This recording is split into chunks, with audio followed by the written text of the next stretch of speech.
Welcome back. સુરતમાં એકા double સ્કીમના મુખ્ય આરોપીની ઓડિશાથી ધરપકડ થઈ. અમરોલીમાં 10 કરોડની છેતરપિંડીનો ગુનો નોંધાયો હતો.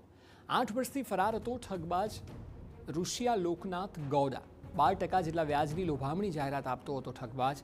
સિક્યોર લાઈફ ગ્રુપ ઓફ કંપનીના નામે બનાવી હતી એક કંપની અને સિક્યોર લાઈફ કેપિટલ લિમિટેડ નામથી પણ કંપનીની શરૂઆત કરી ઠગાઈ કરી. શહેરના જુદા જુદા વિસ્તારોમાં અલગ અલગ શાખાઓ શરૂ કરી.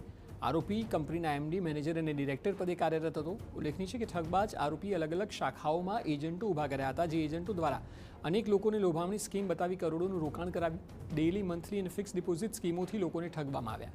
5.5 વર્ષ માટે ફિક્સ ડિપોઝિટમાં 12% વાર્ષિક વ્યાજની લાલચ આપી હતી. અલગ અલગ 2 વર્ષે 3 વર્ષે વ્યાજ આપવાના લોભામણી જાહેરાતો કરી અને ઘણા બધા માણસોના રૂપિયાનું રોકાણ કરાવડાવી અને છેતરપિંડી કરીને નાસી ગયેલા હતા. માહિતી મળતા ક્રાઇમ બ્રાન્ચની ટીમ ઓરિસ્સા ખાતે જઈ અને આરોપીઓને ધરપકડ કરેલ છે.